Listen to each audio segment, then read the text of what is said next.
Hey, Chad, percent. Good evening and welcome to the Townsend Housing Authority meeting. Today's Thursday, October 10th, 2019. I'd like to call this meeting to order. Roll call, please.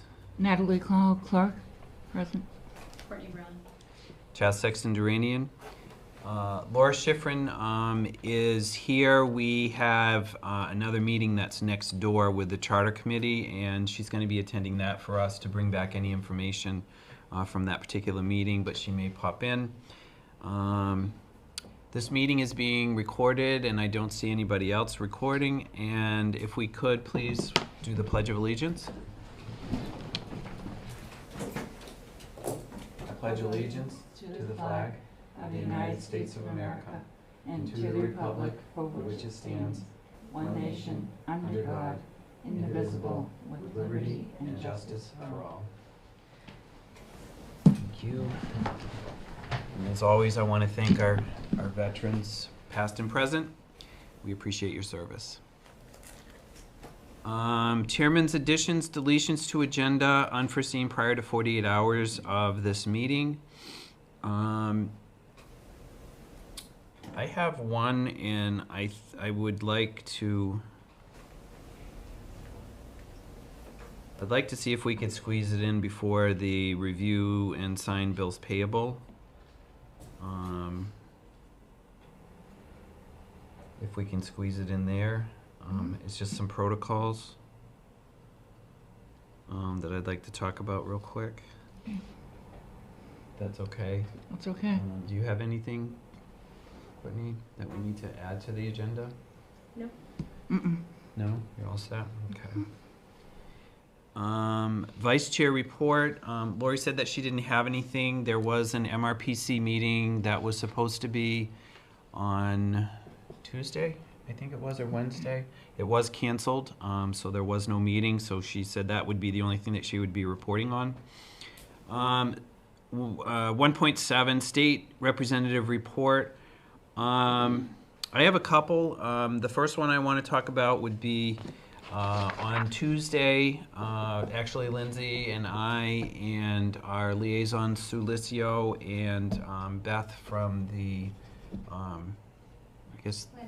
planning board. We went to the 2019 Municipal Partnerships Conference. It was at Holy Cross, University at Holy Cross, or however it's being said. I really, I enjoyed it. I thought that there was a lot of really good information, and speak up at any point if you want to add. Karen Polito came. She opened up the conference with thanking all of the municipal employees for all their hard work. I thought it was really nice that there was a good cross-section of administrators and selectmen, and there were all different types of municipal employees, hourlies. It was really nice. It was very well done. They had a panel that had a good cross-section of some of the major issues that are going on in the state. I was kind of looking forward to hearing something about housing, which that was changed, so we didn't hear it. I also wanted to hear from Dr. Monica Barrell, who is the medical director for the state. There was supposed to be an update on the EEE virus and the vaping, and she also was going to talk about some substance abuse issues that I was interested in. But instead, they did have. I went to two. I went to the municipal. It was a municipal approach to a changing climate, which was really looking at a little bit of how the towns need to be proactive for any type of change, whatever the change may be. And that's kind of like an umbrella of what they talked about. And then another section that I went to was shared and collaborative efforts within the towns. So that would be town to towns working together. Regionally, towns working all together. There was a featured gentleman from Foxborough, who was the town administrator from Foxborough, talked about their new 911 call center and how they worked with 3 other communities, how they formed that partnership and how they each took on responsibilities. And the fact that with a lot of the grants that are out there, the more shared grants you do, the more likely that the smaller municipalities are going to be able to get the funding to do some of the things that they wanted to. And quite simply, they had, in Foxborough, they had a very outdated 911 system that needed to be upgraded, and it would be $1.5 million, $2 million if they upgraded just Foxborough. But with them combining the 4 towns, not only did they readily find the cash to be able to do it, but they built a brand new regional call center in a facility that they got for like $10 from AT&T, and then they're building on top of that, so saving money on top of it. And all 4 towns now have a municipal 911. So it was a good story. But part of what I got out of it the most was my big quest is to have the boards here in Townsend be able to collaborate a little more than what we do. And I feel that with a lot of the changing climate that we have right now and for housing, there's a lot of issues that are out there that Townsend, instead of being a reactive community, be a little more proactive. And that's really the biggest thing that I get out of it. Now, you went on 2 different ones, didn't you? I went to the first one that you did. Yeah. And then one on aging in the community. Yeah. How was that one? It was really good. Mm-hmm. Just kind of, the housing issue and people as they age, they want to stay in their homes, in their communities. And there's, it was Berkshire County that are out in the Berkshires, and they're doing a lot of working together, regionalizing to get, just get people to appointments and stuff like that, and changing the senior center from the senior center to like a community center to get rid of the Stigma. elderly stigma. Yeah. So there was a lot of that. So that was good. So they're just working within all the Good. all the local communities coming together. And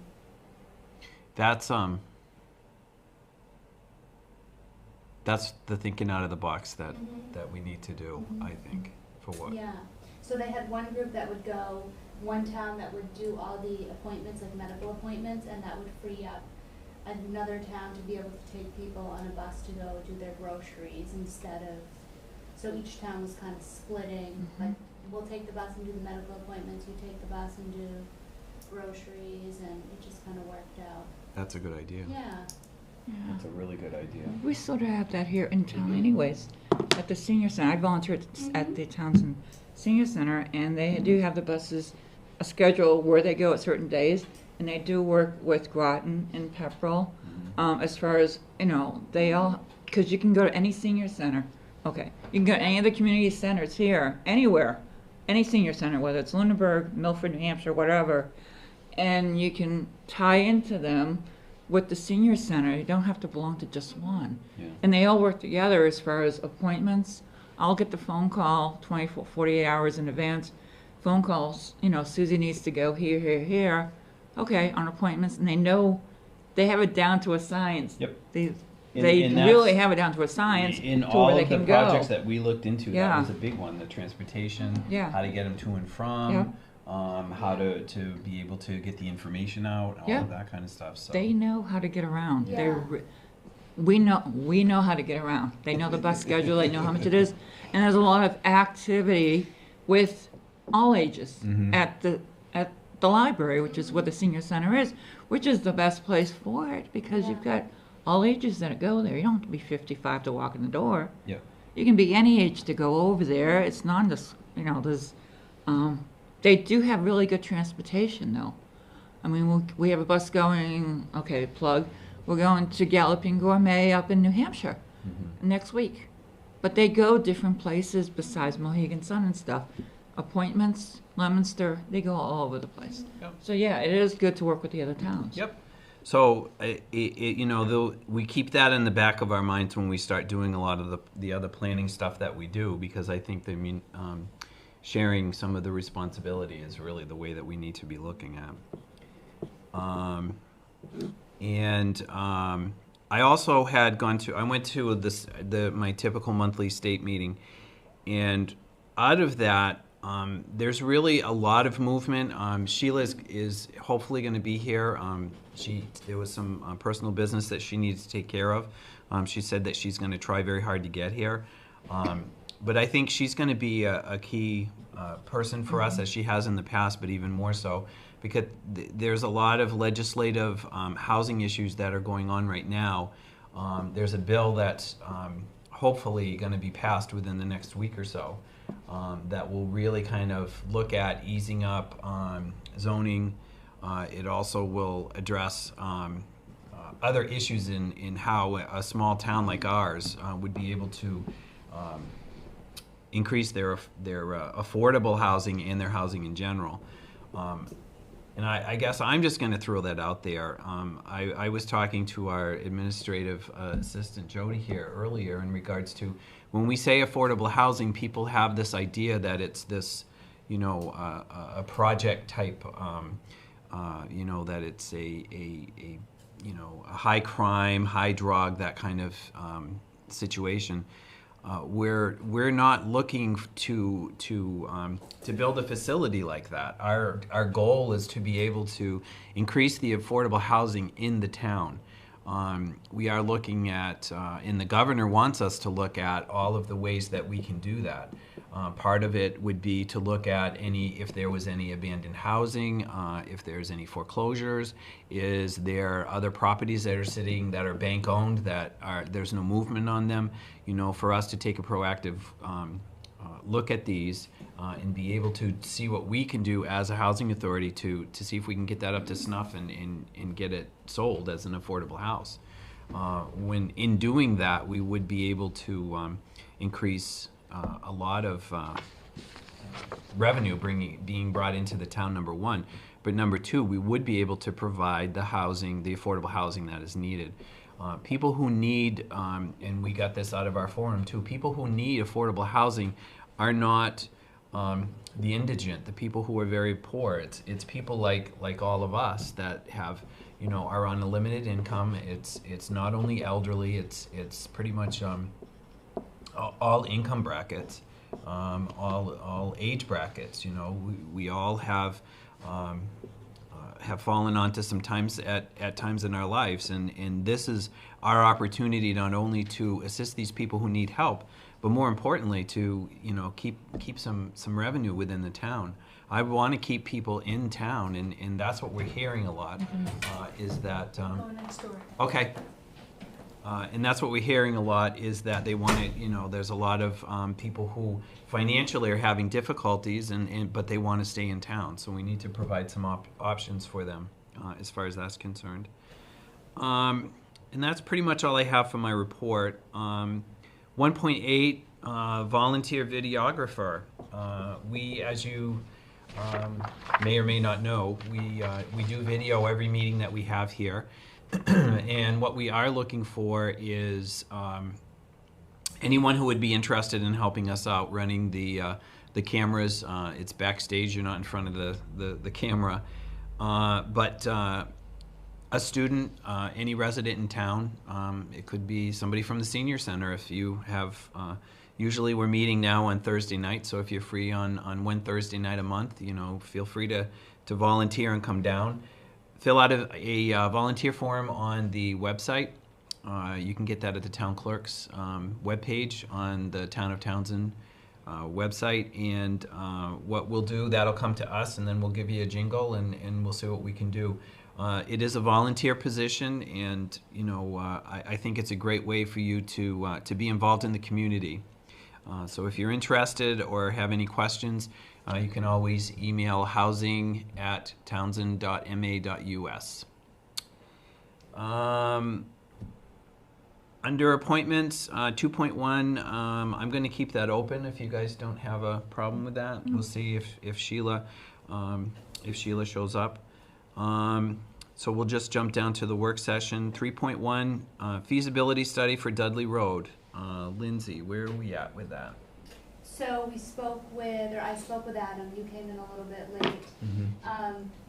Last time we had met, we talked about soliciting quotes.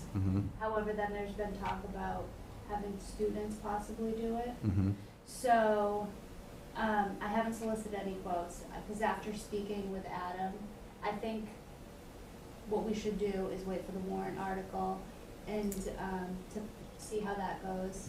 And from there, we will need, then you can do the feasibility study, or get permission from the selectmen to go and do the whole. So you could do those two pieces, but. So here's my thought. The feasibility study really is just a demographic report. It has nothing to do with drilling the holes or anything like that. What we're looking for is, can the town support this type of thing? That's what we're looking for. The next step after, us looking at the numbers and population and, because we would need somebody that would look over what the population is, what the draw would be, what the need is, for our town. Is there other towns involved in it? So what the feasibility study that I'm looking at is not drilling Title V holes and all of that kind of stuff. It's more of, looking to see, if we do build something like this, is the town going to support it? So the only issue with that is it's strictly for Dudley Road, correct? So, and that's the problem. One, we don't know if the project is in line with the wishes of Mr. Atwood, who left the property, and that's part of waiting for the article to pass as well, for the town to move along and say, yes, we do want to be able to use this piece of property for that. So it's kind of like, you can go ahead and do the feasibility study, but if the article doesn't pass it, then you just wasted, you know what I mean? Oh, I see what you're saying, okay. So that's why I think, unfortunately, like, it takes a little bit more time, but we just want to make sure that we follow that process so that we're just being resourceful. Yep, and I agree with you, so, okay. And same for the test holes. We just want to make sure, again, that we have permission to do it, and. Well, the test holes, to my.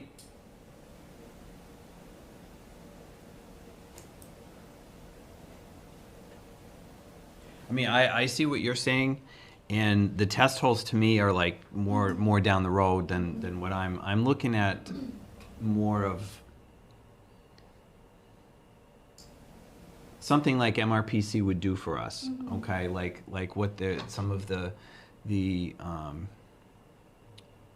I know what you mean, for like the demographics, and we certainly could do something like that, but if you want it specifically for Dudley Road, I would suggest waiting. And I think even doing the test holes is an important piece, only because you might go in there and they might say, hey, this can't support any septic, so now we're doing, oh wait, we just did a feasibility study for a piece of land that now we can't do touch. anything, yeah.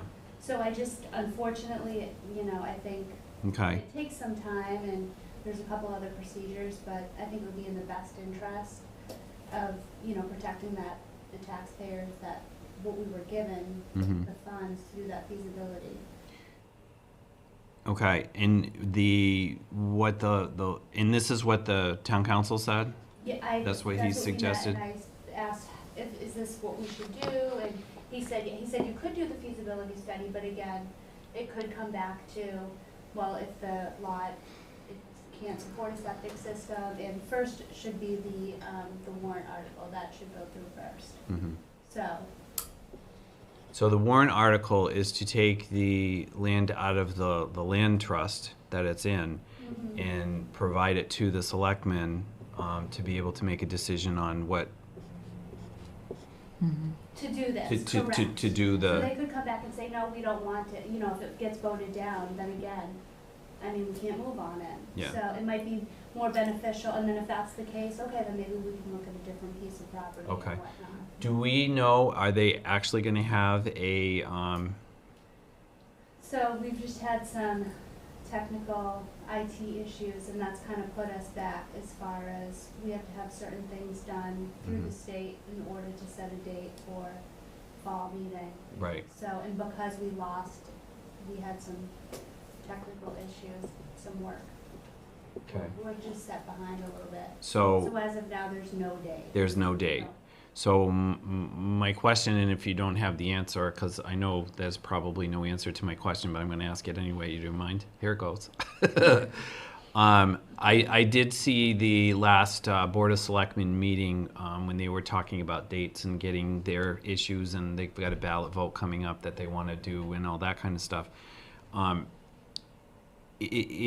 you know if that date is going to be with what the selectmen want to do, or would the town meeting be separate from? I don't know what the Board of Selectmen are looking. It had something to do with the Oh, is this the roads? road thing. I believe, I don't know, I think there's been talk about that as well, that they don't want to cram everything on one, so it may be a separate date. So as far as that, Yeah. I don't know. Okay. So, because I was hearing that they were, I don't want to wait until the last of December, 1st of January, I guess is, I'll I cut know, to the we wanna get chase. we want to get this going. Yeah. But, and again, we can, but I just think it's better to take this process so that we're sure, yes, we can use this piece, all right, let's do a study and find out, instead of spending the money on that piece in particular and then finding we can't even do anything with it anyway. Okay, so I'm okay with that. Are you guys okay I'm with okay that? with Which I think, and then Yeah. again, it might be more beneficial to us, because if we end up finding students that can take on that piece, Well, maybe, yeah. we'll be discussing that, so. Yeah. I'm okay with waiting. I don't want to, because I've been No. waiting 5 years, I but know. I'll wait. No, but I agree with you. And we have the article written already. We already have it approved from town council, so all we need to do is wait for the town meeting to happen. That's it. Then in that respect, then if we're all in agreement with that, would somebody be able to write what I need to, how to present that in town meeting for me, or do you want me to do that? Do you know what I'm saying? When we present it in town meeting, it has to have. Yeah, you're gonna wanna speak to something to it, because I know they had, done it, well, the veterans, it was a little bit different, but I think it was just very lengthy. And I know some you know, if you hear it going on and on, I'm gonna say, yeah, no, I'm all set, I'm not gonna vote for something, you know, if you don't understand it, so I think it would be a good idea to. Well, I'm talking more of a protocol, or a town Like meeting. a write-up for. Yeah, there's something that I have to have, and there's it has to have a vote from the board, and it has to have, it gives a little history. You know what I'm saying? Yeah, we can draft that and pass it off to you. Yeah, and see if you're comfortable with it. Yeah. Okay, that's what if Yeah. we can all work together on that, I'd appreciate it, because I kind of flew by the seat of my pants the last time. I didn't really know what to write, so Okay, was it the veterans one? Yeah. Okay, and I wasn't, I had read it, and it's lengthy, and it can be kind of confusing, so we want to make sure that, You're talking about the article itself? yes. Yeah, I kind of sort of wrote it, but that was also approved by. Yeah. But no, I'm talking about to present when we present it to the town. No, I know what you're saying. Yeah. I think if we just, And it's short and sweet. yes, and a short and sweet to the point. This The is one- what the we new wanna one that do, we and have we can is- say, oh, okay, yes, Yeah. because, Yeah, and yeah. it is, it's much cleaner, tighter, and Yep. No, easy this. to understand. Yeah, this is what we're yes. doing. This is how we're doing it. So, for me to present it, I have to present the motion. I just need to have that verbiage. Yeah, we can do that. So if you We can help work me on out with that.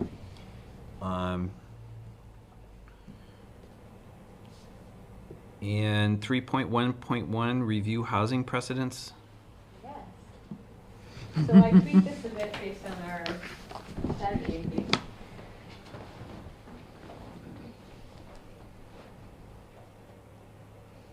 So, we talked a little bit about pocket neighborhoods, which is an interesting one. So, pocket neighborhoods are small-scale groups of houses. They're typically clustered around open spaces, kept to about 8 to 12 households. They usually have a strong sense of community while maintaining individuality, and they kind of incorporate layers of personal space from the kind of common space back. Sure. They have the I one know, today. sometimes over here, it's like a dead space when I'm watching on YouTube. Dead space.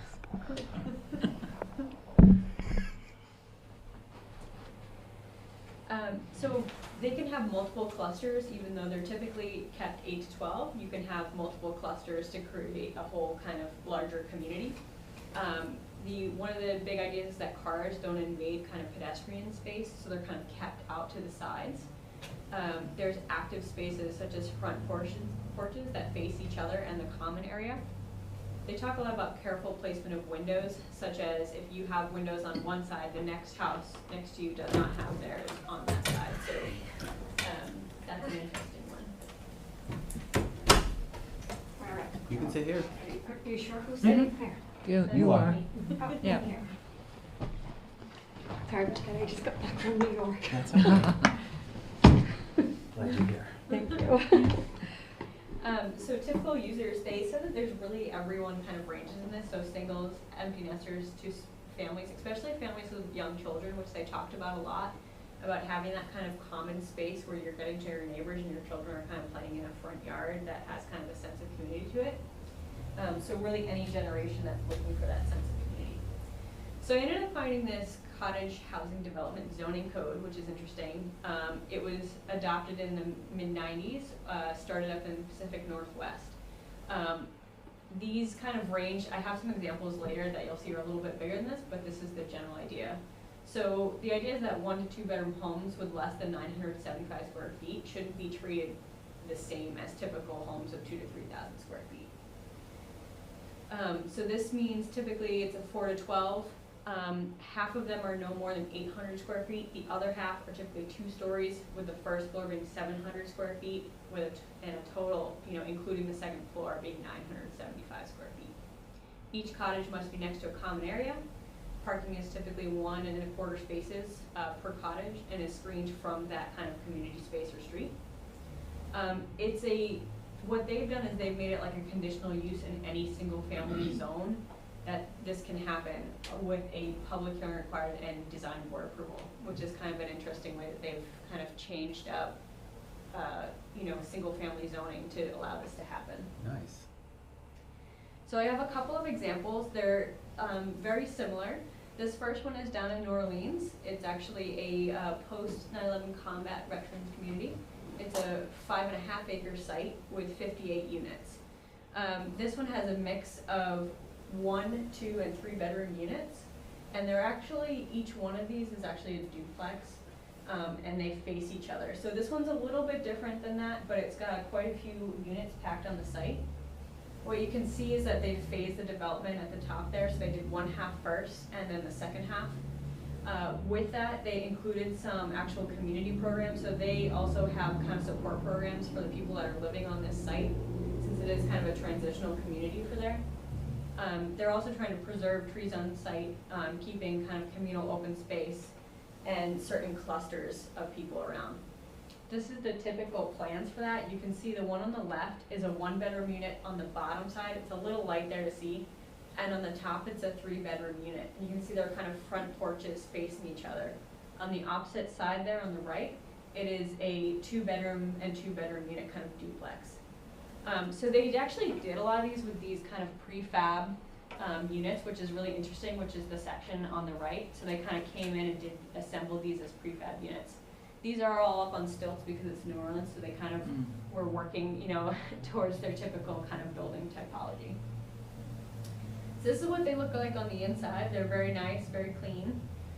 And then this is their typical kind of community space out there, which is interesting. So this one's right in our backyard, which is interesting as well. This is the Concord River Walk. Concord, Mass, or Concord, New Hampshire? Concord, Mass. Oh. Yeah. So this is 12 units. It's a 3.7 acre site with 1.8 acres that they preserved as open space. It kind of backs onto the river in Concord at the very back. It has a centralized septic for this site. So a privatized centralized septic, but public water. And these are all high performance homes, which is really interesting. So what you can see here at the very front of the site where it says Main Street, those are actually 2 existing houses that were on the site that were both renovated as part of this property. They're both pretty old, and they contained they were within this parcel. So on the back, you can kind of see the smaller kind of community space there. So there's 4 3-bedroom units, 1 3-bedroom unit in the renovated house. There's 6 2-bedroom units and 2 2-bedroom units in another renovated house. These are a little bit bigger than some of the other ones that we saw, but they're actually pretty interesting in that each one is a little different. So I think that kind of sense of identity within this community is really strong in this one, which I think is really great. There are 13 garage parking spaces as well as 14 surface parking spaces for this. And they reserved 1 unit for town employee in this. So all of these homes are designed to allow PV and solar hot water panels. Yeah, and they're all completely electric to avoid fossil fuels in this. So they're supposed to be powered completely by solar panels if people choose to put them on their house. And they're all outfitted with energy monitoring devices. And this is their kind of community space in the back. So they have this kind of community pavilion in the back. So that's what I have on pocket neighborhoods right now, which I think was really applicable considering our discussion the other day. And I think it's pretty interesting that there's actually towns that have adopted like zoning to make this happen in certain areas, which I think is really great. Well, this also fits into the feedback that we were getting about the small homes and all that. That's, exactly. Yeah. So one big thing that I did find on this research is that a lot of people saying that this isn't necessarily any cheaper to build this way. You know, even though that some of these are, you know, the second one, especially the Concord ones, look like they're, you know, more expensive homes. Even if we were to kind of scale back on the some of the finishes in that, you're still building 12 individual homes with, you know, individual foundations and roofs and exterior walls and all that, which is, you know, you think these small homes are always going to be less expensive, but in aggregate, building 12 units together is going to be cheaper than building 12 units separate. Not saying that that's the right approach to our community. So. Can I ask you, what do those go for in Concord? So I looked the Concord ones up, which were very scary, I have to say. But it's Concord. It's Concord. Concord. And the red one, which was this one, was $725. What? Oh, no. Yeah. So that's an area issue, I think, where those are located, because some of the ones in the Pacific Northwest are not nearly as expensive as these, and you can see the ones in New Orleans are also not the same thing either.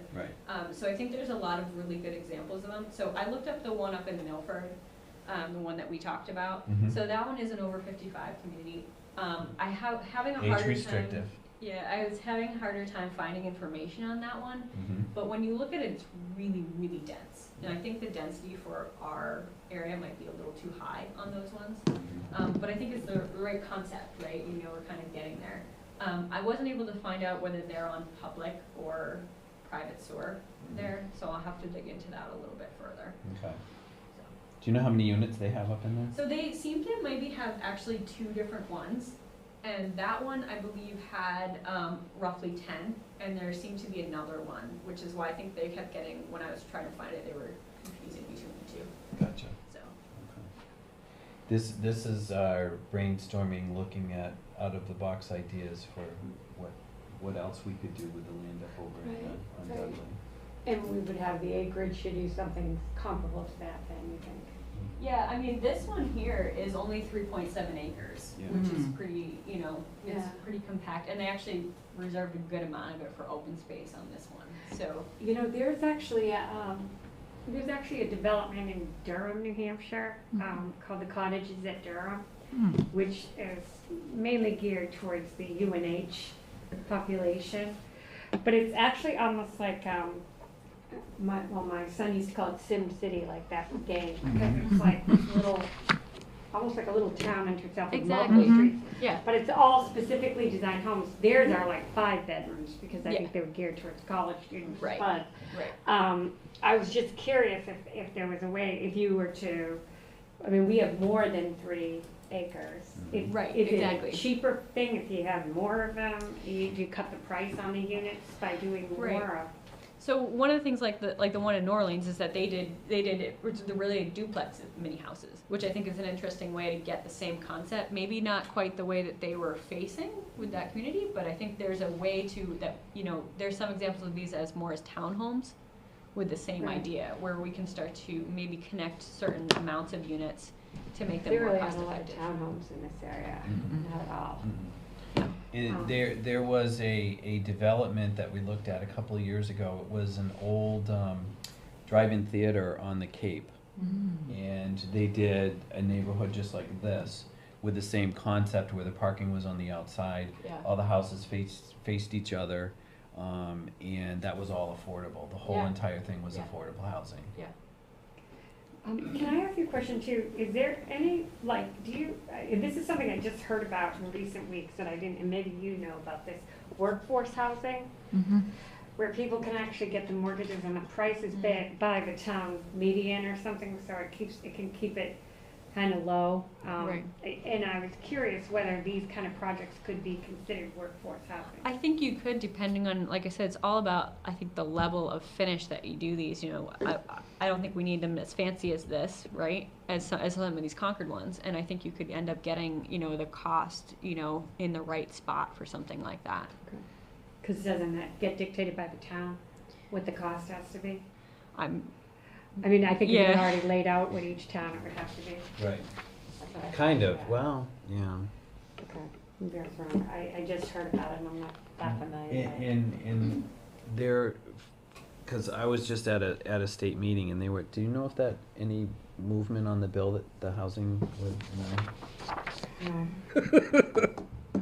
I think it will be soon. I'm thinking that you know. I mean, there's a lot of talk about it. Yeah. And everyone is well aware that there is what they now call the housing crisis. Mhm. But the last few sessions have been some other issues, so, I mean, I think it's in the pipeline. Yeah. I just think there hasn't been any passage of anything. And obviously it fell through at the end of last year, so they're trying to rev it back up again. Yeah, because we're in the process just to catch you up because it's been a while since I've Yes, talked to you. I know, I've been out of sync for a while now. We are at the point where we're looking at the feasibility study for the Dudley Road. Right. So what we've just talked about is the article that we wanted to put in front of the town before to take it out of the trust and put it into the selectmen so that we can Right. actually do test holes and all of that kind of stuff. We're now in the process of re-establishing that article and getting it into the next town meeting so that we Okay. can do that. And Which is when? we're soon. Like next week or the week after? No. A date Pretty hasn't soon. been set yet. Yeah, the date They haven't hasn't been set set it, up, okay. yeah, because Good. of other issues beyond our control. Okay. As opposed to the last time out of our control, right? But what we're looking at, and we kind of have a lot of things in place Okay. that we didn't have before. Okay, we have this. We're ready to send out bids to solicit for the feasibility study itself.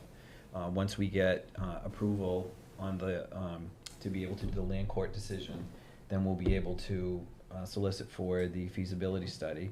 Once we do the feasibility study, now we're thinking at this point, pre-planning, out of the box thinking on what we want to do Right. for what we have. So that we may not go the veterans route? No. That may be a part of it. You know what I mean? It was presented. It wasn't really presented as far. I'm speaking for myself now, but it wasn't really presented quite the way I really wanted it to be presented, and it kind of got. It was too wordy. It wasn't presented in the right way. So. Meaning that it was too wordy, that it was too fine point, like it needed to be more broad? Yes. Okay. Yes. The assumption from the townspeople was not our intent. So Okay. the townspeople thought it was something different than what we were presenting to the Okay. town. And they weren't happy with it? Well, a few that had voiced opinions, so they tabled it. They didn't say that Okay. they wanted it or they didn't want it. They tabled it. Can I ask what the major objections were? There were there were, boy, am I tripping over my words Uh, here. yeah. There were assumptions of cost to the town. Mhm. And which wasn't accurate, yeah. Well, it was accurate, but it was not. You know how veterans, there's the supply money that is funded by the state? Right. The cost to the town is one thing, but the state reimburses. Mhm. They only talked about the cost, Not the reimbursement. not the reimbursement.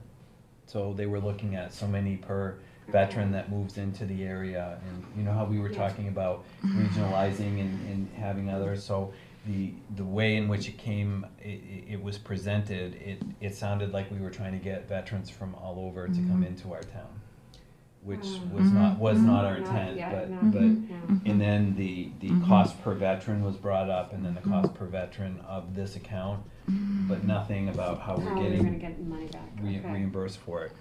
So was there more of an interest in individual small family housing or workforce housing or? Well, we can jump into the next one, and we can talk about the housing. We just had a housing forum in town last Saturday.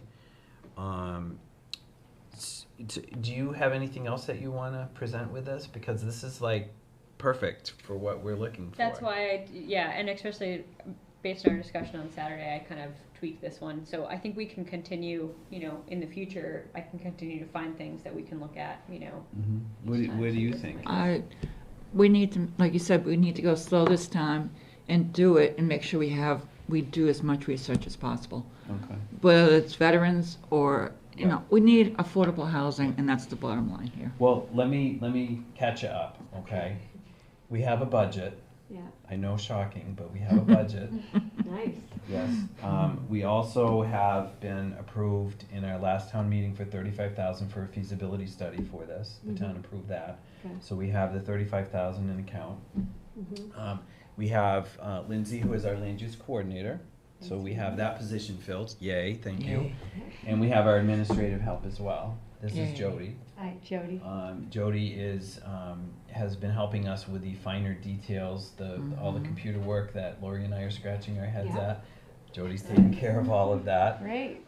Which I just reminded myself that I need to send you what your staff digital of the land trust and all of that kind of stuff. I need to send that to you.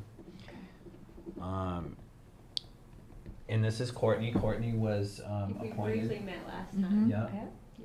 And you know Natalie, Yeah. and Lori is in the Meeting. charter committee Oh, okay. meeting that's going on next door. Okay. Because we need eyes and ears over there as well. Okay. But that's kind of the long and short of the process since the last Okay. time we talked. You and I had discussed the fact that there was a lot of pieces that I needed to be putting together, and I'm kind Yeah. of slowly doing that. So, but boy, I have missed a lot. Yeah, Yeah. geez, I know. I feel bad. No. So, so right now though, what has to be presented at the next town meeting? I guess that's the question. It is, we are presenting an article to take the remaining portion of the land that we found. It was 3A, I forget but we're taking that parcel, piece yeah. up, right, and put it to the selectmen so that the selectmen can approve what we do with it, that the housing authority Okay, can do. so it's still, so any project, we don't have to pick a type of project at the time just to get that. Okay. Town council helped us rewrite the article, so instead of having veterans housing or affordable housing in there, it's a very broad. Okay. The deed is written, the Atwood deed is written for the needy, so the article addresses exactly that. Okay. So I guess with the housing forum this past weekend, and again, sorry I couldn't have been there. I've been in New York for a while.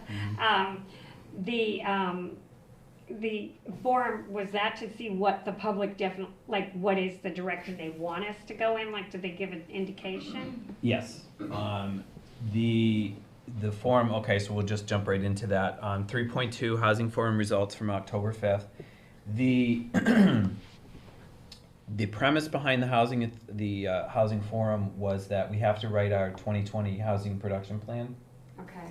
And we also have to, there's the master plan committee is writing their housing chapter for the master plan. Okay. So we united forces, we got a DLTA grant that MRPC helped us out with. Yeah. And they helped us out with the forum, and they're also helping out the master plan committee for the housing data. So they'll help us write the whole thing. Yes. Good. Yes.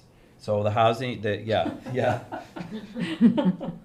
But I have a feeling I'm gonna be doing some writing anyway. Yeah, but- I think you will. Yeah, I know and you- I'd be happy to work with you. Good. You all heard that, right? Yes, it's on tape. We got her live. It just may not be from 7 to 9 on Thursday. Right. But anyway, Usually on a Saturday. yeah, Saturdays are better. Yeah. So we'll have the 2020 housing production plan complete, and then the data has gone over to the master plan committee. So with the housing forum results, unfortunately, we didn't get the turnout that I expected. It wasn't like we got in 2015. However, and you guys can speak to that as well because you were all there. I thought we got some really good information, some really, really good information. Yeah. And I'll open it up to you guys. What do you think? Yeah, I mean, I thought we got really good information too. I think it was interesting to hear. We had a couple people that were kind of in that area of their life where they were looking to downsize, which is, but not really ready to go into, assisted living. And I think we heard a lot about that, and I think that was really helpful. And then we talked a lot about how to bring in younger generations into town too, which I think was a really helpful discussion as well. And so I think I was kind of commenting at the end that we talk about like these different, very different generations, but like our needs are very similar, and how can we use that to kind of solve a problem now that can help us in the future too. Right. But I think there was also a lot of good information, I think, on some of the cost of living here, especially with utilities. I think there was a lot of discussion around that. And how we can kind of help people with that. Yep. And the one thing that I pulled out of that conversation is a conversation you and I have had in regards to, because we are compared to communities like Cambridge, our valuation is skewed. And we need to figure out how we can address that particular issue. And I don't think Townsend qualifies as what they call a rural community at this point now. We don't. Yeah, so I mean these are all the same things that everybody keeps talking about is part of the crisis right now. And I guess the question that I have is that I think just because my misunderstanding maybe on the workforce housing, are we already cut into a certain cloth that we have to abide by, like as it goes right now, as far as our costs per square foot and things like that, if we do any of these kind of housing projects? Meaning, you're saying we're being skewed because we're being put in the same bucket as people like Cambridge. Well, are we able to, or like, are we still autonomous enough that we can offer a better deal here? That's what I'm trying to find out. Yeah. That's what I'm trying to find out, because here's the thing: if we built one of these homes that you just showed, the 800 square foot kind of property. If we built that unit here in town, how much would it cost? And if you built that same unit in Cambridge, how much would it cost? Right. And it's that difference. Right. That's our problem. The thing is, it may not cost that much different to build it. It won't. Either. It's the cost of the land upon which you build it, and we've already owned it. Right, but what we can sell it for. Right. Is a very different. Very different what we can sell for. So all of these, so sort of the model that we liked before was that we kind of gave it to the company or the vendor that was going to do it, and they were going to collect the rent, so to speak, and all this. So we're like kind of going beyond the rental and more on the purchasing, or okay. So you're almost there. Yeah, I'm getting there. We're doing more too. Okay, well. Okay, we are. It's, and we'll be talking about this further, but we're also looking to get an affordable trust set up. Okay. Affordable housing trust set up. Okay. So that we have, there are several properties that have sold now for market rate. They went from affordable to full market rate Because no one would buy them at the affordable. because we didn't have anything, we as the housing authority didn't have any plans in place to be able to secure the, Yeah. you know, that. If it was, if we had a housing trust, we would have been able to purchase the property, fix it up, and then resell Yeah. it. You know, and That's keep even it. happened on some of the newer, like the Carter Scott houses too, Yeah. right? Yeah. So Lindsay and I have been working on what we need to do to set up a trust, which is another article that we need to put in front of the town so that we could set up a housing trust, so Right. that we'd be able to do that. Now, would town council be a part of, like, I mean, they obviously must set up affordable housing trusts all the time. He's already, he said he Yeah. could set it up that Yeah. afternoon if Yeah, he okay, wanted yeah, to. yeah, so Well, we we just have to just- get town So approval. it's to just do an Absolutely. article, yep, so I draft an article, I send it to Adam, and he approves it. that. Okay, Says it good, looks good. Yep, so that, So we've lost, how much have we lost out of the affordable? we don't know yet.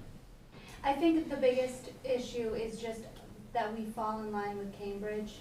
And so that's where they're not selling the houses because the numbers are just astronomical. And so it's, although it's not affordable here, but it may be affordable to someone in Concord or, you know, and we're just stuck in that. Yeah. Yeah, because I'm afraid that if, and I like how you said we could, I mean, downsize them a little or do what we have to, because the next thing we're gonna hear from everybody is this isn't for the needy. You know, so how to structure it. So I didn't know if there, so I guess just sort of thinking of that cottages at Durham kind Yeah. of thing.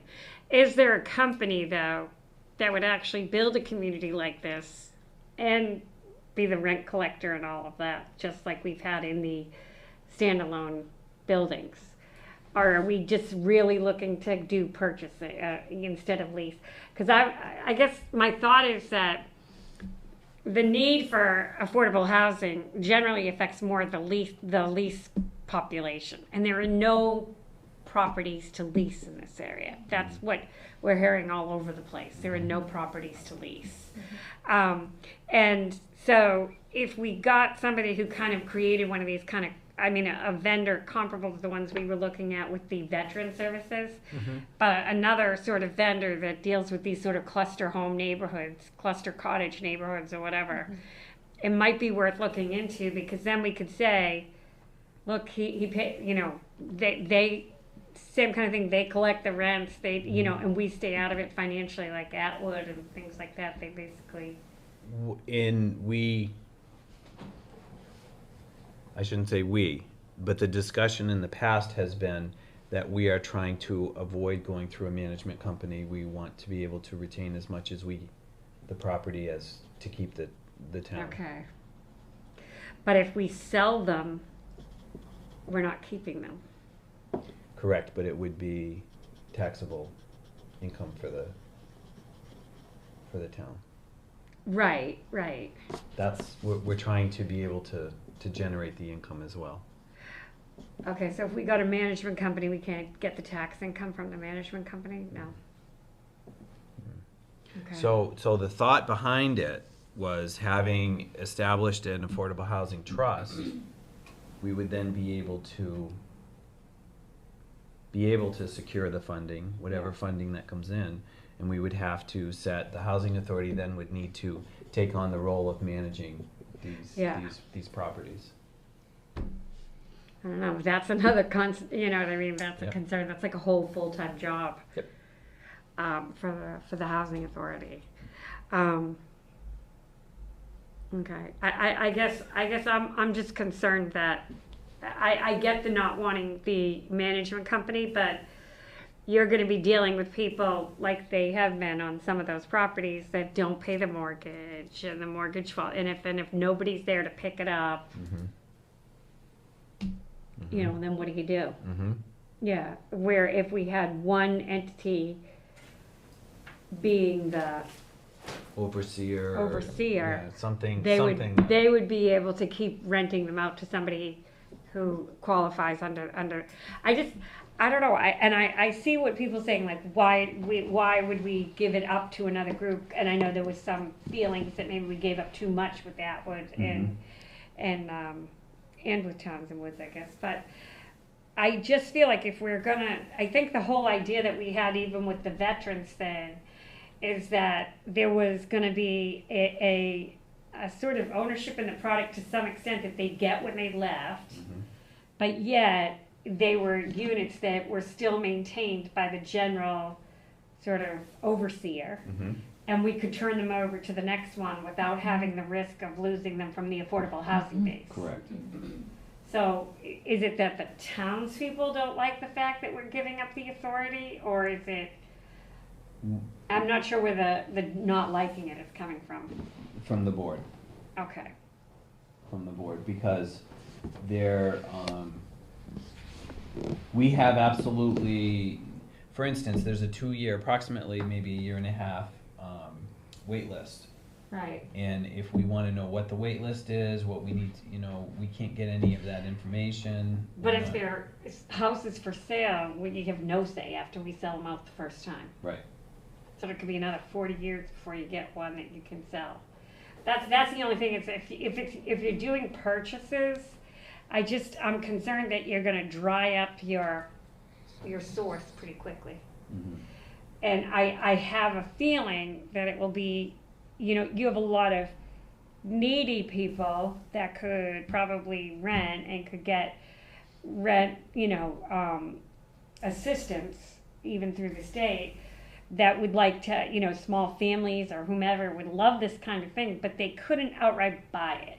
Right. So you're saying that, okay.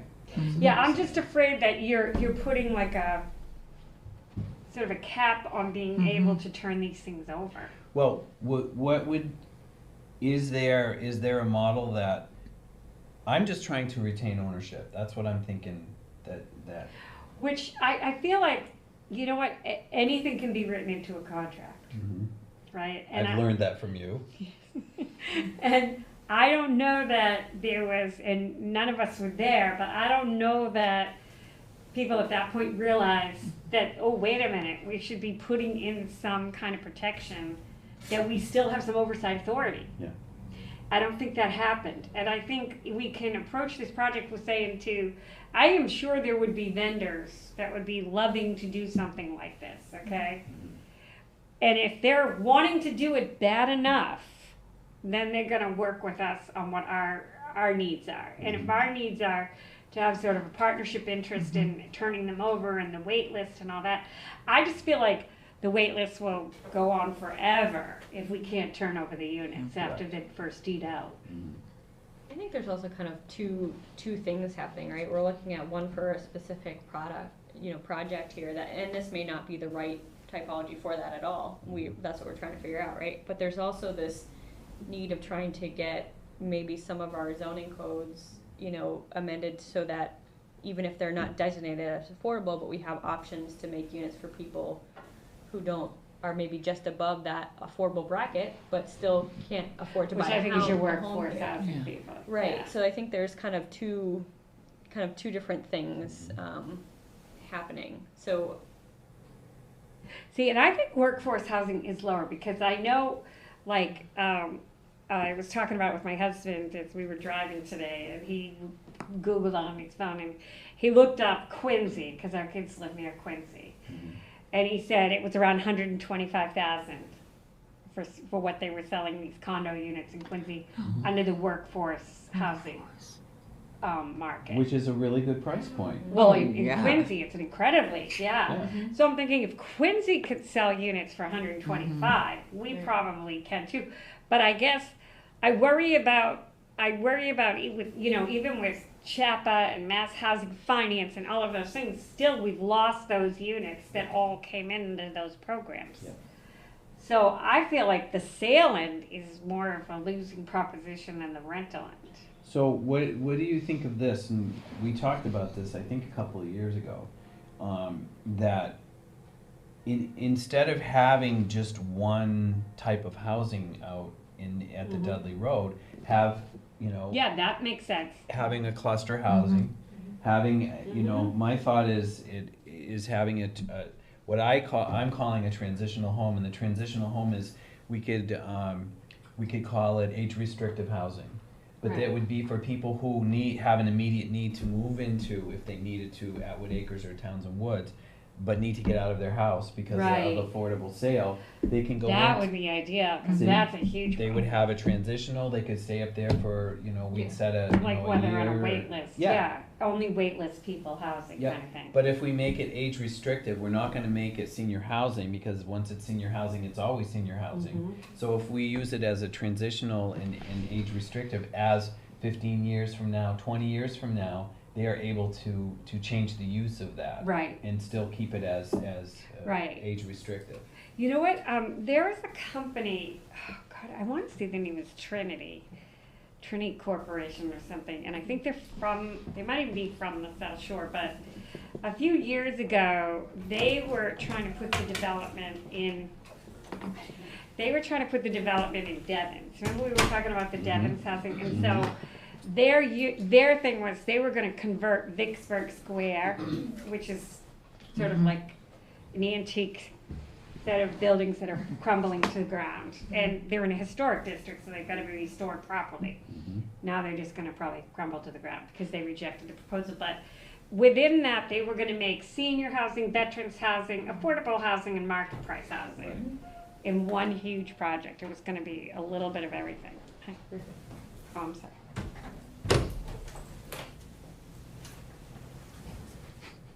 I had to borrow a computer. Oh, okay. Just Okay. we looked at all your files just. Oh, so yeah, you know. all Yeah, now we know everything. I would imagine a good response when I walked in the door. So, I mean, maybe that can be accomplished. I get the not wanting to lose control, because that did occur. But I just feel like you're not gonna get the turnaround if you do it as all purchases. So if you can do some purchase, some not. I'm good with that too. So, yeah, so Laura, what the only thing I worry about is if you take the example of the homes that were in the affordable, and particularly, just because I remember doing a lot of the closings, the Carter Scott houses, okay? And then they couldn't get buyers to get them, and they came out of the affordable bracket, and now, you know, here we are, okay? They're out of the system. My fear is that we worry about not having any control over turnover and rotation, so more people could get off the wait list, over, you know, as houses, people. So for instance, say you had some young family housing, kind of attractive housing, and then you rented them out. There's a very, very significant chance they will leave them in a few years and maybe buy a place. In here, and that's what we were talking about in the housing forum.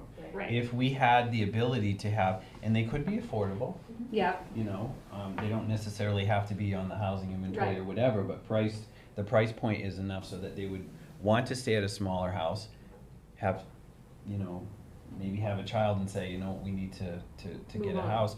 The probability of them picking something in town because they've already been living here is Right. pretty high. It's pretty high. But, and their kids could be in school and everything. Yep. So I think you'll get more movement, but if they have to sell the house and the right buyer isn't able to buy it on the affordable thing, we lose it. Yep. So what I'm saying is maybe even if we could talk to some sort of vendors that do it, maybe there's a lease to, you know, have some, I think we had talked about with the veterans group that there was going to be some kind of equity increase in what you paid into the system, so to speak. I don't know if we could do that or not, but I just feel like right now, people can't find affordable rental properties. And if we can give them an affordable rental in a few years, we may be able to turn over, they're not gonna be lifers. Whereas if they buy it, they could stay there for 30 or 40 years and we don't get to turn it over to another family. Or they could lose it because they don't pay the mortgage and nobody buys it in the affordable bracket and it's market sold. Which I don't even know if that can happen on this trust property. I don't even know if any of it, even on a resale level, could be sold at market. Right. It I would, wouldn't think because it it's, would I yeah, don't it's all, think we can, yeah, it yeah. has to be all affordable. yeah, I don't think that we can do anything that we're gonna sell. Well, that's what I'm trying to say. I don't think we can, that's why I'm thinking selling them or having Not on them. that property, anyway, not on that property. But maybe someplace else we could do something like we did with the Habitat House, Mhm. and that stayed affordable. Mhm. But on the Dudley Road property, that's really specifically like what we've already done there. In other words, you build a building, you have rentals, and they're affordable, and they all count for affordability. But they're all elderly now. Yeah, We don't have affordable housing for other groups like young families or no, traditional living. But, okay, but still, if you take that model, if we sell the units, so let's say they go into mass housing finance loans, okay? And they don't pay their mortgage. Mass housing finance gets them. You know what I mean? How do we stop that? Like, because whenever you have purchases, you have somebody else probably holding yeah. the collateral, Right. and we Yeah. would lose it that Yeah. way. And whereas if it were a rental kind of, and it maybe do a mixture. I mean, we've got enough room. Maybe we could do sort of this cottage cluster housing plus. But I'd be interested. Like I'm telling you, these. I mean, my daughter was in them the first year they did them, and they were gorgeous. But I'm sure they've gotten more and more ruined each and every year that UNH has been next to them. But they were, I mean, it looked like you lived in like a nice, beautiful neighborhood. Yeah. But the guy built like so many of them, all Yeah. slightly different than the Yeah. ones around them. Mhm. Yeah. Different colors, different porch areas, different Right. everything. So that's kind of like, like Levittown's after the war. Yeah, They I'm built it for the military. Mm-hmm. yeah, and they call it cottages at Durham, is what it's called. But it's the same kind of concept that you would have rental, low income. They had a community center. They had, they actually had a big barbecue pit in the middle of the street at one point. Like you could go. It was kind of a weird place. They even had like a huge like hot tub area. Like I was like, oh, this is a different setup of a neighborhood. But the point being, they were rentals, and so as kids graduated, their units became available to new kids. If we did something like that, Yeah. would the town own it? Yeah. Or would we, Well, see, I think we got burned on the contracts we had. Like I just said, just before you came in, is you can write anything into a contract.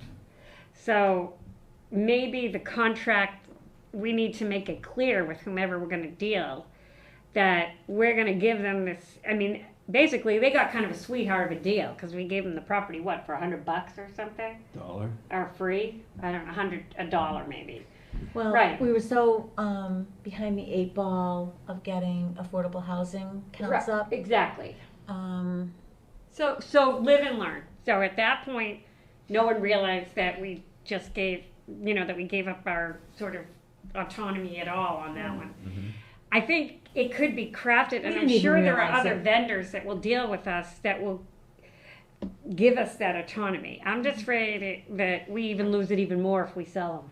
Right, and I'm, the goal, however, selling or renting is not my focus personally. I think that we need to retain as much autonomy as we possibly can with these, so that we are able to, not necessarily manage them, but be able to provide direction. And I think one of the things we can do is that you give them the autonomy. We continue to own the land, Mm-hmm. and that in the trust, and because we're the landowners, they then sort of become our lessees. Yep. right, they have some accountability Right. to So us when we where approach the contract, they don't now. Yep. Right. So when you approach the contract on it, you do it as the landowner, not as like we'll give you the right to take it. Which I think we could construct something that would satisfy that. I really do. I'm just afraid. I mean, all you hear about is people saying, "I'll never get off the wait list." Yeah. So, one of the things that I haven't thought about, but I haven't looked into, is to have a talk with, like, Heidi Lorden, who owns Turnpike Village. And because those are all affordable, they're counted to be all affordable. The thing is that because we have the Middlesex rates I know. here for, it doesn't necessarily make it affordable for the people who live in Townsend and what they make, or who need the affordable. Right, right. I mean, I'm even finding it at the apartments now. The But last those are all sold, right? Those are purchases, Turnpike Village, or are they rentals? rentals, Yeah. Oh, they are? yeah, they're retained by the owner. Oh, wow. They manage them. Okay. So they're all rentals. One owner owns them, and they manage them, and they're all considered, and they're not going anywhere. No, I don't think, because they're they're all good too. affordable. Yeah. Yeah, I mean, there's all, I remember too, there was a development, there's one in Lincoln and there's one in,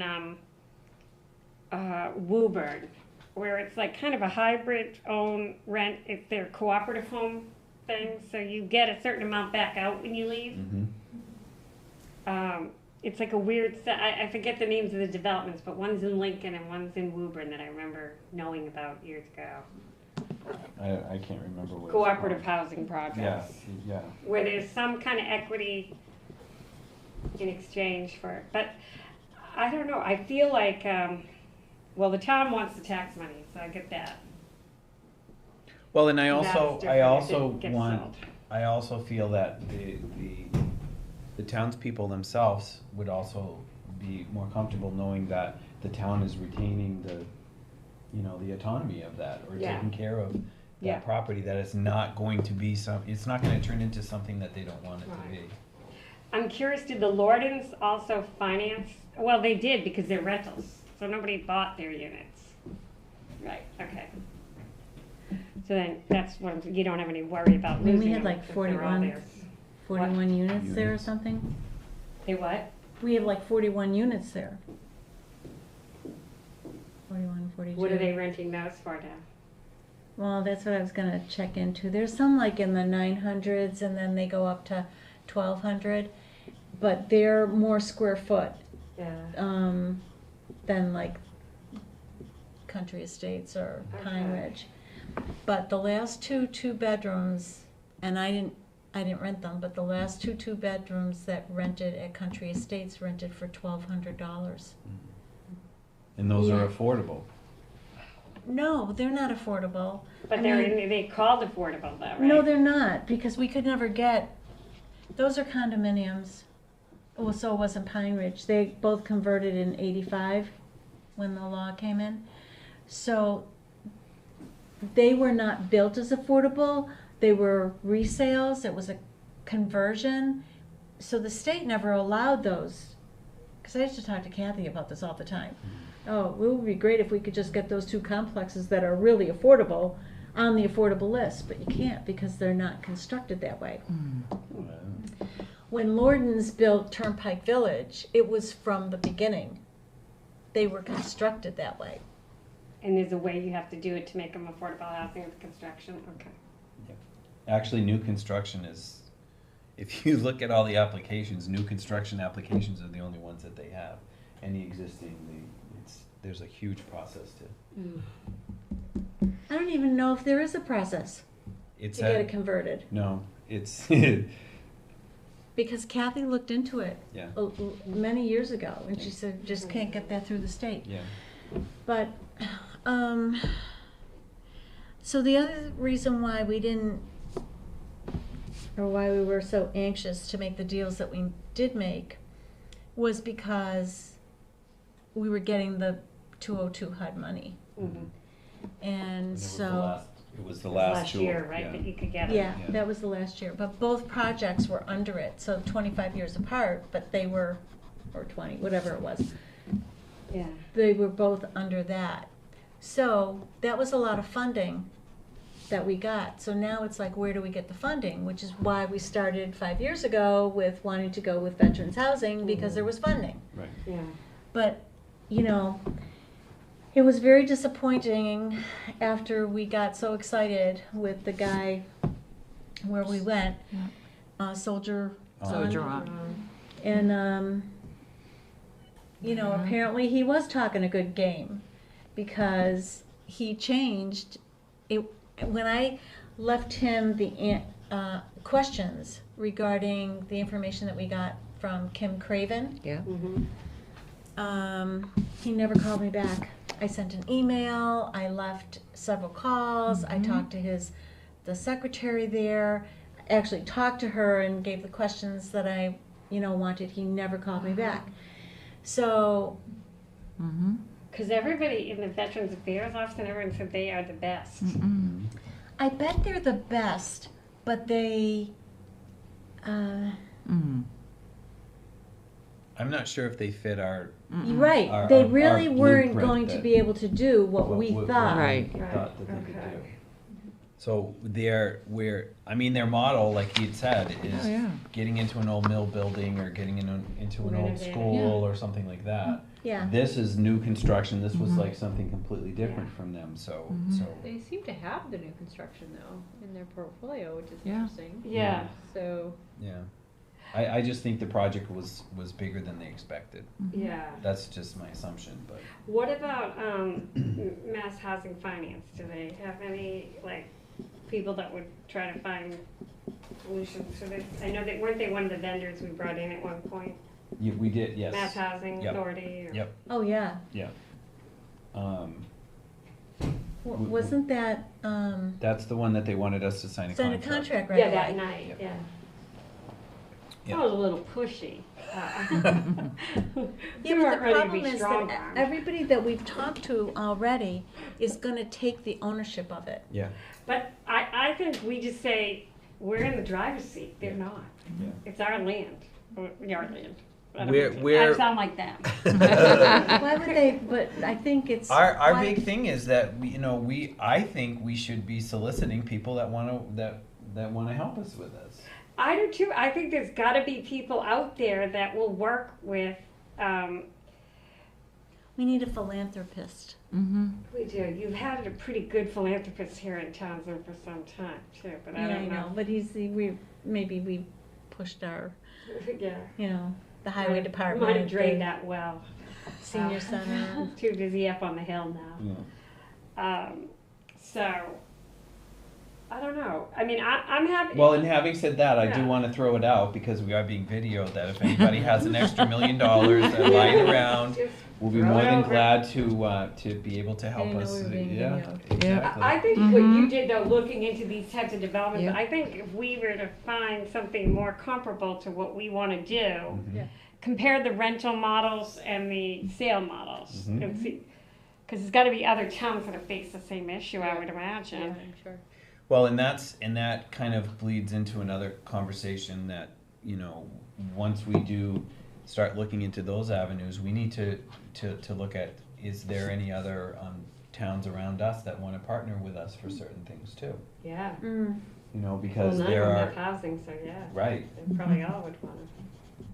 So that's another big thing. In the forum also, what came out was town sewerage as well.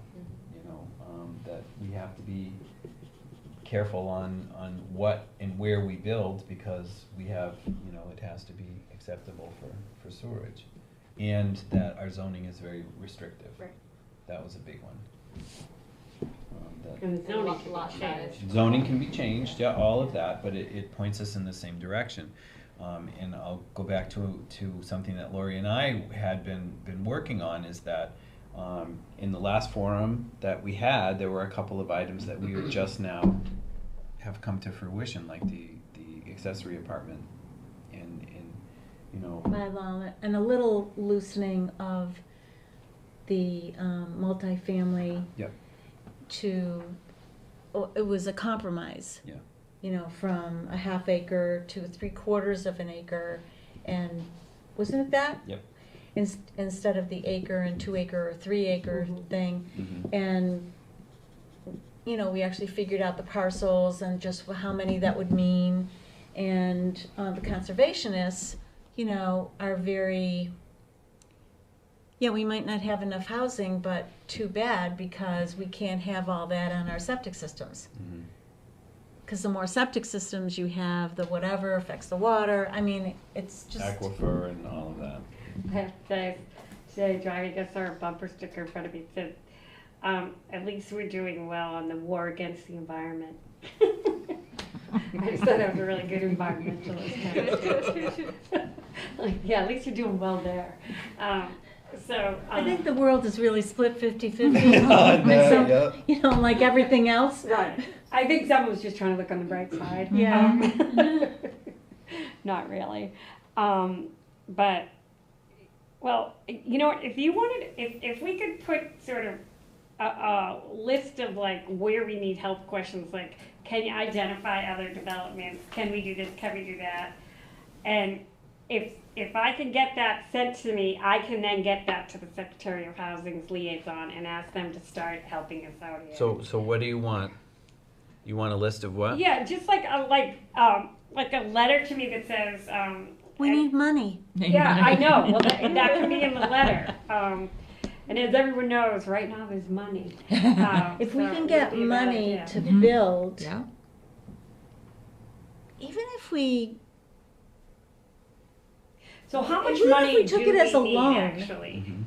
Even if we got it as a loan and paid it back. Oh, I like- think you can get housing loans. Yeah, but what I would like to do. No, I mean like really cheap. But what if No, we I mean if from the state, like almost like a bond. the state Yeah. says Yeah. that, you know, when the governor was speaking at your function, he was like, come up with some ideas. We'd be more than glad to entertain any kind of ideas. And Yeah. my thought is, let's say to the state, look, we have, you know, X amount of acres of land. This is what we need. We need You to have a increase housing crisis in the state. What can you do for Yeah, me? what can you do to make this happen? Right. Because I think there will be money, especially if this housing bill finally gets finalized, Mhm. that will be, I think, put out some more programs and things like that that will help loosen up some money. Mhm. But if we can just put it all out in writing so I can lay out, we need this, this, this, this. I know I feel bad because it's saying like, you gotta write some more stuff, Chaz. That's okay. I don't mind doing Wants- that. I don't mind Wants, doing that. the governor wants more construction. He wants the zoning boards to loosen up Yeah. on their.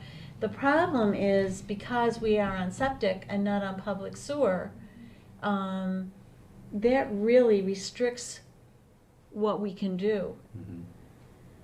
You know, like Pepperell and Lunenburg, although everything there is just so expensive, but because they have some of that public sewer, they could actually. So there's no public sewer in Townsend? No. None? And I started trying since 1995. Mhm. I mean, there Talking isn't to a the whole town. lot in, like Groton doesn't have a huge amount, but they've got some. Well, And that was another thing that came out in the housing authority as well. I mean, in the forum was that, you know, should we be looking into? That's something they should be trying to get a MassWorks grant for. well, We did the- that on Four the- Corners, we got one. The thing that I've been kind of working on the extemporaneous part of this is I've been working with the getting on Housing Choice, so I'm trying to get our credentials up, the town's credentials, so that we can get on the Housing Choice for those smaller grants. Yeah. I'm also looking to you know, we need the master plan in place. We need, you know, there are certain pieces that we all need to have in place for where, you know, what you and I have been talking about. Right, So, right. you know, that extra work, I think, is gonna pay off a couple years down the road. But there should be somebody, who, like, I remember meeting with somebody who was with, oh God, what was she? She was like, and I remember saying, it might, I know, I think it was something that was going on in Ashby. And she was like, yeah, we could help with that. They do like revitalization kind of things to help us. DHCD has a, Yeah. So there are people out there that are supposed to be available to help make these things work, to tell you how to make they're these doing a things. lot in Fitchburg. What? They're doing a lot in Yeah. Fitchburg. Yep, they really are. Maybe we should Yeah, call downtown. I'll call somebody in Fitchburg. I can call the mayor there as a friend. He used to be a Well, rep. that also reminds me, can you put this on a side note to see if we can get in touch with the Fitchburg Housing Authority to see if we can get a joint meeting with them or have a representative of theirs come out and talk with us? Isn't that something you and I were talking about? That would help. Sorry. I'm trying to think who else has, but you're right, the sewer part makes it a lot trickier. Yeah. So Atwood Acres and Townsend Woods are both on septic? Mm-hmm. How's it working? They're fine. Theirs are working fine. It's I just a haven't heard. huge septic system? Yeah, I have, as long as they're maintaining it. But when the school, not Squanicook. Oh, I know, there's one Wait a on minute, there. Squanicook. Hawthorne Brook, it was Squanicook, the newer school. Not so new, Pam was in the first class there, kindergarten class, or not, whatever it was. They were revitalizing this thing. And it was just around that 1995 when Title V came in. Yeah. And I said to the town administrator then, we really should be utilizing that, it was a plant. I'm losing Oh. my thoughts now. Yep. It was, Southeast, I used to, It wasn't just a septic system, it was, This is what I was it's trying a to think sewerage of it district. before. Treatment plant, It's, right? It was a yeah, it was a treatment treatment plant. Yes. Yeah. it was So a they treatment had plant. that there, and basically what I was saying, it's not gonna get enough use. So if you can extend it, at least on 13, and get those houses on there, because who knows what would be in the future for those houses, Mhm. and bring some along here, the center of town, it just There was a didn't go gentleman, anywhere. there was And a it gentleman that came died. to the it forum. died. It died. There was a from gentleman that came to the not using. forum That talked about that it. talked exactly about that. Yeah, That Mhm. same thing, and Yeah. said the same thing, Yeah. you know? Because Um, it's true. Yeah, so, and they can't resurrect that system that was going into Squanicook. they took it all out. So I don't know what they're doing now, They because took they're it all using the out. building. I don't know what happened, but from my understanding is they took it all out. Oh, okay, the other thing about that too was, that was under the school. So that was under Oh, North Middlesex it wasn't under the Regional. town. So it was not, it was in the town, but it was was a under the guidelines budget, of the yeah. school. So they weren't gonna bring it out to the town because that wasn't a benefit. Well, it actually would have been a benefit. It would have been. In the long run. In the long run, it would have been able to do that, but, so, those are kinds of what was brought out in the forum, which I thought were really good questions. Lori, there was, not a big turnout, but it was a quality turnout, I guess is the best way to put it, cause there was some really good feedback, Good. Involved. Instead of breaking out into smaller groups, we just had one group and we all did it together. Oh, good. So, I know that MRPC said that this is workable with the information that we got, and we can go from there. So I haven't heard anything from MRPC as of yet, but I know that he was compiling that, and then once I get that, we'll share the data when it comes to that. And I won't be And here. MRPC can't help us, I mean, I know you got some kind of grant from them last year, but they don't have the ability to steer us towards bigger money, do they? Not really. They're kind Because of whatever an they island on get- themselves. Whatever program they get, it's put out to all the member towns in the region. And so when people ask for things, they like to spread it all around, or they feel obligated to spread it to all the members. There were times when nobody was applying, so whoever did apply was getting. Yeah. But Whatever. now, Now everybody knows. Yeah. well, there's more people sitting at the table now. Yeah. Yeah. The two different areas that I've worked with in the past at DHCD is the same way. They have if we are on for instance, if we were on the Housing Choice Program, there's a whole department of people that would be able to help us with. You need a grant for sidewalks. Okay, here, this is what we'll do for you. You need a grant for this. Here, we can do all that. We'll share the need and give them the information or the data that we would probably get from, I would assume, And these are grants MRPC. you don't have to pay back? Mm-mm. Oh, wow. Yep. So part of it is just making sure that we're We're on all the, the right list. Like, You know, yeah. for the Housing Choice Program, you know, I was asked by the selectmen to put together a report to see what we need to do to get on that, or is it something that the town needs to look into? Yeah, it's something that we need because Yeah. we can get the funding, but there are certain pieces in place that we need to do. We need to get it. But you feel like the town is really supportive of getting a new housing project up and running, just not the one we thought we were gonna do. Yeah. Yeah, we need to.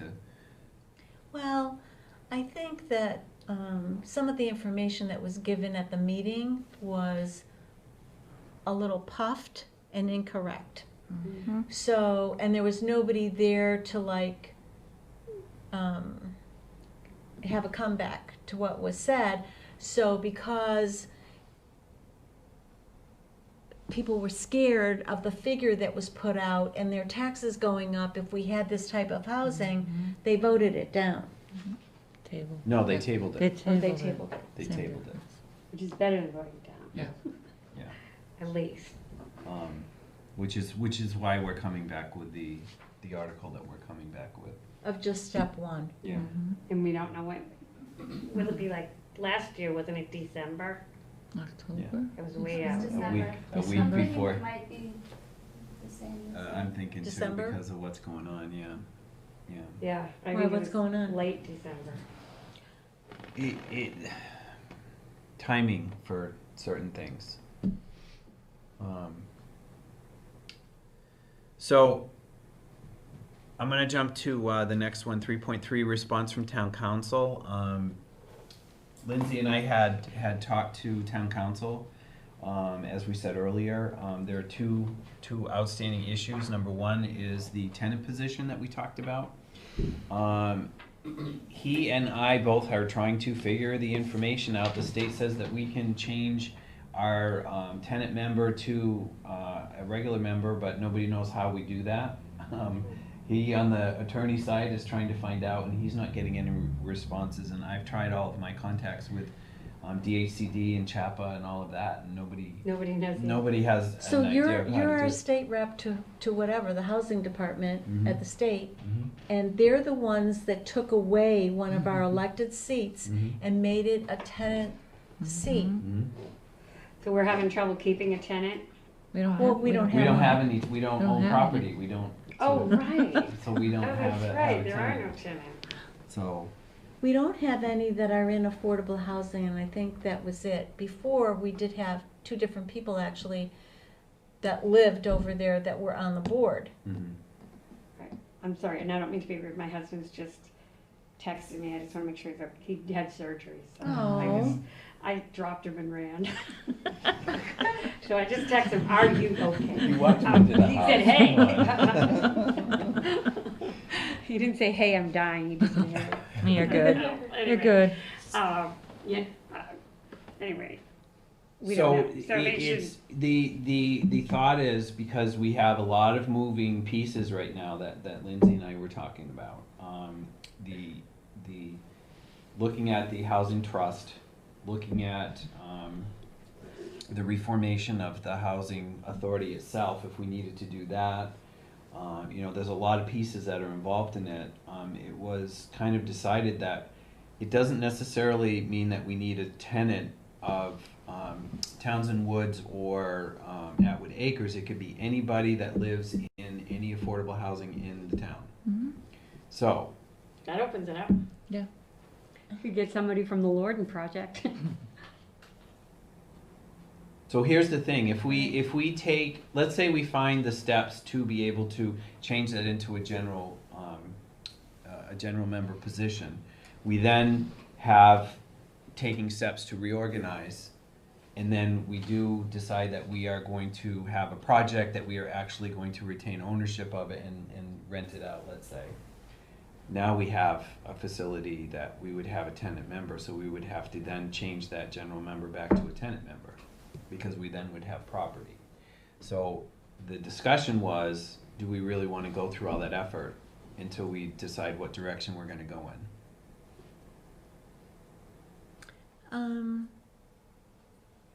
No, I don't think we should. I'll try to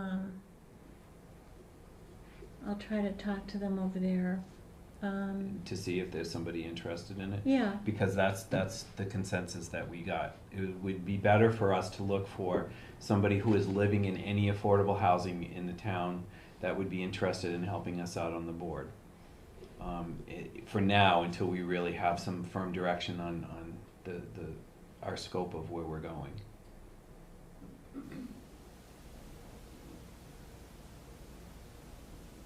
Well, I don't know how many people from the two over there, the two houses over there.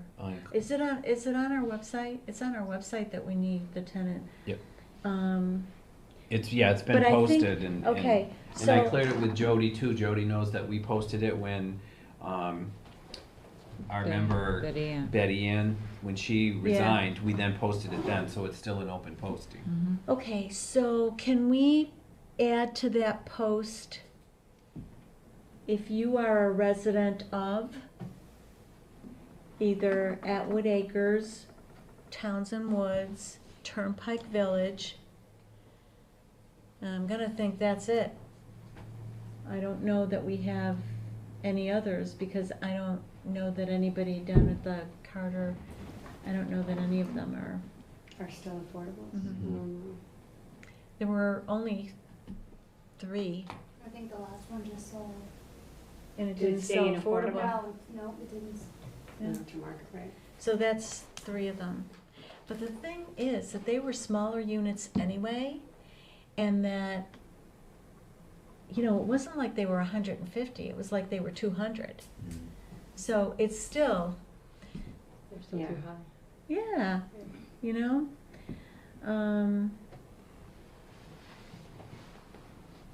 But it has to be in Any affordable. earmarked affordable. Yeah, any affordable. So I would try to do that. Can we get that done? Because maybe they don't even know that they would be, they're eligible. that they're eligible, Yeah. you know, to There were help 41 out. units, we could probably have somebody would come forward. Plus, they're not in a senior community, they're They're all ages. all ages, yeah. So that was for the outstanding tenant position, and then we talked about the Affordable Housing Trust Fund, and that was a spirited conversation. There's a lot of promise that I saw for the ability for the Housing Authority to safeguard against what's been happening with these other units going, being sold off at market value.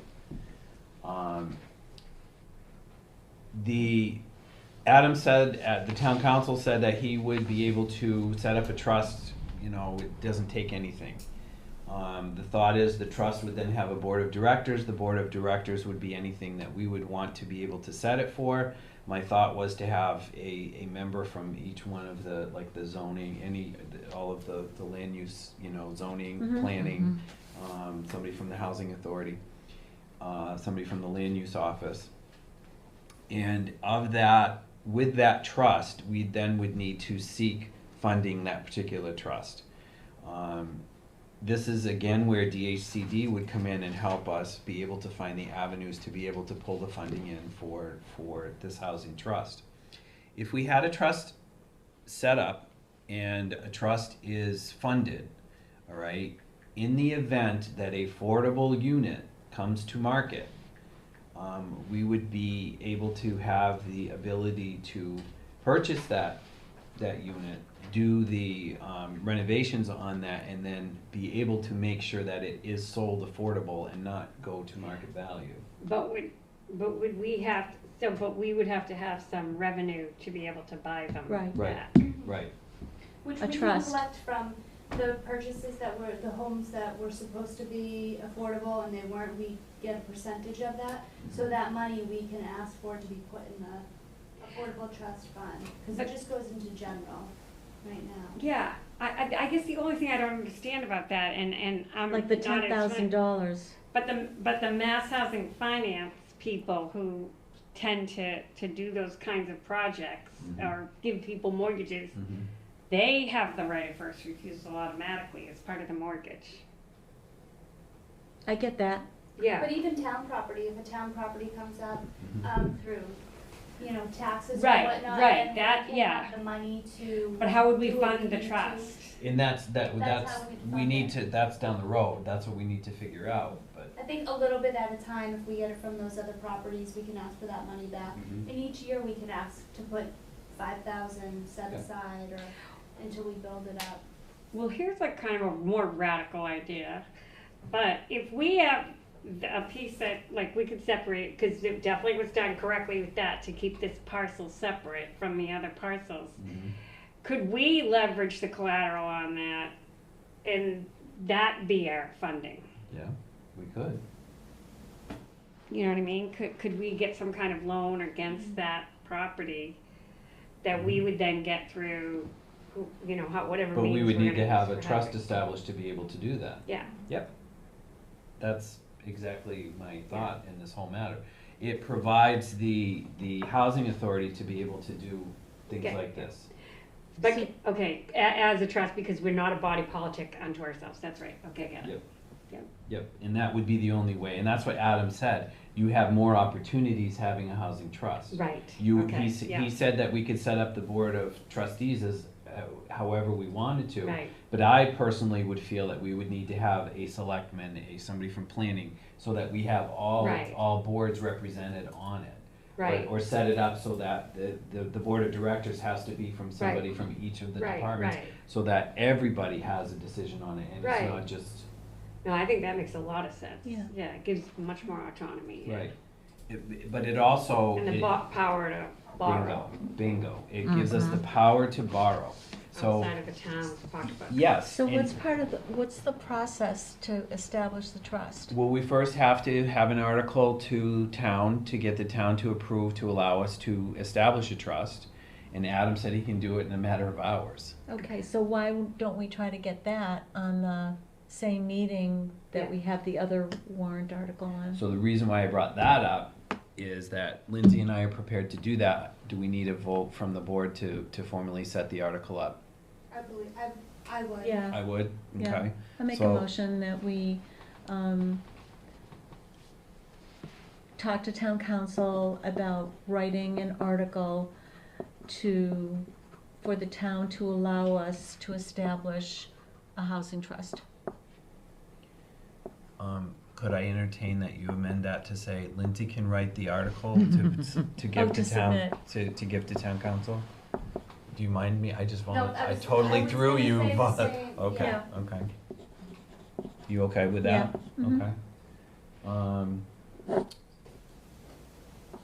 Does it need to say anything else? I Yeah, don't think so. I don't think it does. Just need a second. Just as, yeah. We just need a motion to establish the trust. Lindsay writes it, sends it to town council. Okay, We put it on the warrant. okay. And Courtney, seconds? Any discussion on that? All those in favor? Aye. Aye. Opposed, like sign, so that we are going to go forward with that. And once we have that, maybe we could talk to some people about funding the trust, people who would be looking to do things like Sterilite did for the town. And this goes in with what I had asked to talk with the Fitchburg Housing Authority, because there are some joint projects that we might be able to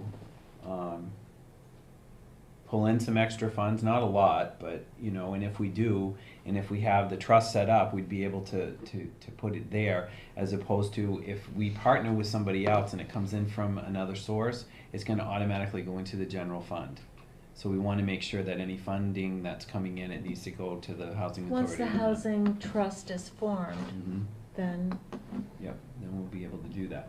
That's number one. Number two is the research that I have done on the side in regards to this, is that there's a lot of ways that we can fund this, because there are other programs that we would be able to provide for our residents here. Number one would be if somebody was elderly and couldn't, put on a roof or whatever, we might be able to, there are certain organizations that would partner with us, MRPC. absolutely, that Yeah. we can help them with small Grants. interest-free Mhm. loans and Yeah. grants to be able to do that. For assistance if they were getting into a hard time or whatever. Putting in new Carla has windows, a list. putting in insulation, Yeah. all of that kind of stuff. So, if we had that trust set up, we would have, we'd be able to fund it in different sources. And to Lindsay's point, asking for $5,000 to submit to a year for from the town, from the general fund to be able to do that. It's a small nominal amount, but it'll help build It'll up add that up, trust. right. Yeah, yeah. So.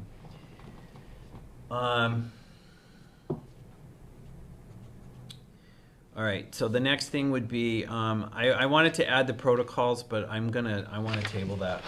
I think we can talk about that later, it's getting late. And is there anything else that you guys wanted to add on for that? Review and sign bills payable. We have just the expenditures from the housing forum. We spent a whopping $73.79. So this is just that, we need a vote on this, I would assume, right? Mhm. Yeah, so we vote on this to get. Make a motion that we sign the expenses from the forum. Okay. Second? Second. Motion's been made and seconded. Any discussion? All those in favor? Aye. All those opposed? We can do this out of session. Do you want to amend it to go out of session to do this? We don't have to do it on the tape. And then just pass the paper around. Okay. I multitask. Next meeting date we have is Thursday, November 14th, 2019. Okay. Jody, if I remember correctly, we have the Selectmen's Chamber as well on that time for 7 o'clock. So we're all good with that? Yeah. November 14th. Thank you.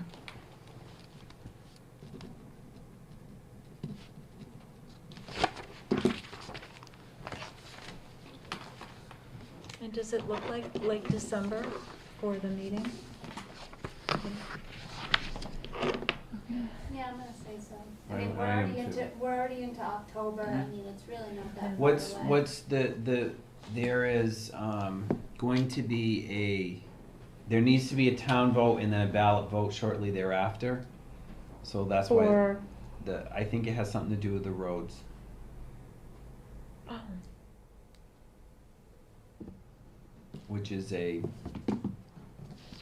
that's what I heard on Tuesday, at least that's my assumption on it, correct? Yeah. So it's figuring out the timing, there's also, with a ballot vote, we have, the way the timing works is that we have 4 different, if that goes through and there's a ballot vote next year, there's four ballots, or 4 election processes next year.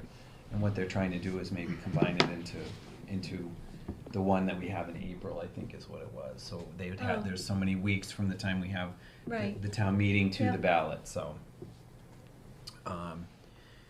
Outside of that? I just have one more thing. Mhm. I do want to thank Pam Mariano's at Bailey's for their generous donation to our forum. Also to the Stewart Florists for their donation of flowers. Mhm. We Very thank you nice. so much for supporting us. I agree. I'll get a thank you note out in the mail Okay, as well. I want to publicly say it. okay, thank you very Okay. much. Yeah, Dunkin' Donuts. We also had Dunkin' Donuts we had at the forum as well, so. yeah. Good, good. Just wanna make So, it- I'll entertain a motion to adjourn. Make a motion to adjourn. Oh, wait a minute, no, I'm sorry, I take that back. Nobody seconded. Minutes. Oh, yeah, I didn't even. Oh, think yeah. about that. If you guys wanna wait till next, I'll have these 2 done as well, cause I didn't even add that to No. the agenda to review and approve the minutes. If you could then, on the August 8th, Yep. on the very back, the adjournment, Mm-hmm. I can't move to adjourn a meeting. Oh, okay.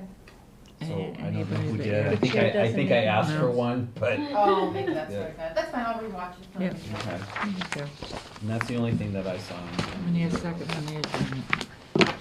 Okay. Okay. We good? That's Need a it. second it. Second on the All those in adjournment. favor? Aye. Aye. Thank you very much. Thank you, Hartley. Thank you, Hartley.